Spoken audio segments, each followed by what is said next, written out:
A juror just broke their silence, and what they revealed about the Diddy trial verdict might shock you. Stay tuned. What's up, everyone?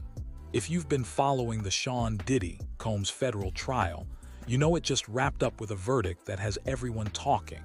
But here's what makes this even more interesting. One of the jurors who made this decision just went public with some pretty strong words about how they reached their conclusion. Let's dive into what really happened behind those courthouse doors. All right, let's get straight to the facts.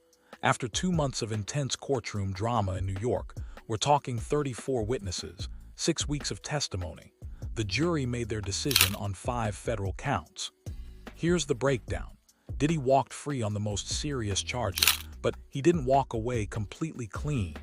The jury found him guilty on 2 counts related to arranging illegal activities across state lines.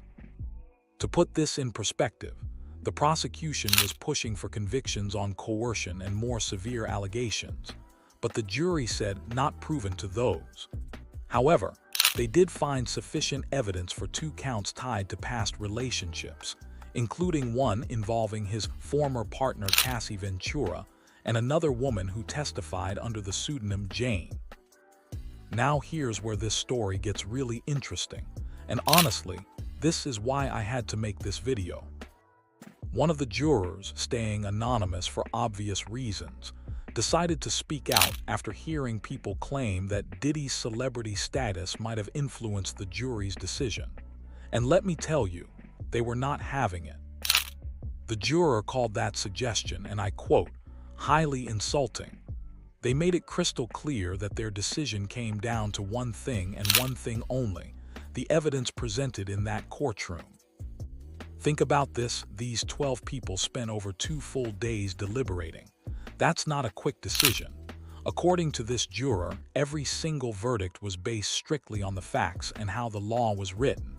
In their words, we would have treated any defendant the same way, no matter who they were.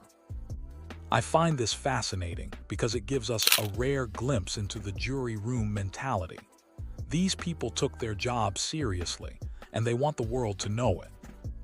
So what happened right after the verdict?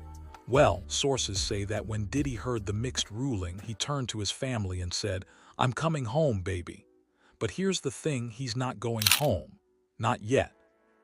Despite being cleared of the most serious charges, a federal judge denied his request for release. He's staying put at the Metropolitan Detention Center in Brooklyn while he waits for sentencing. And here's what he's facing: up to 10 years for each of the 2 counts he was convicted on. That's potentially 20 years total.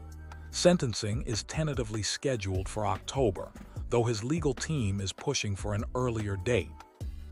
Now, if you're like me, you're probably wondering, how much time will he actually serve? Well, people are already placing their bets, literally. On Polymarket, that's a platform where people make predictions about real-world events. About 61% of people are betting he'll get under 5 years.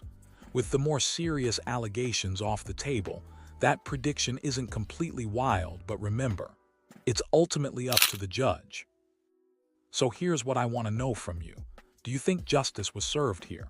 Are you buying the juror's explanation that celebrity status played zero role in this decision? I'm genuinely curious about your take on this. Drop your thoughts in the comments below, but let's keep it respectful. I know these topics can get heated, but that's what makes for good discussion. And speaking of discussion, make sure you're subscribed with notifications on because this story is far from over. We've got sentencing coming up, possible appeals, and who knows what other developments. I'll be covering every major update as it happens. If this video gave you some new insights into this case, smash that like button and share it with anyone who's been following this story. Your support helps me continue bringing you in-depth coverage of these major legal cases. I'll catch you in the next one. Until then, stay informed, stay curious, and I'll see you soon.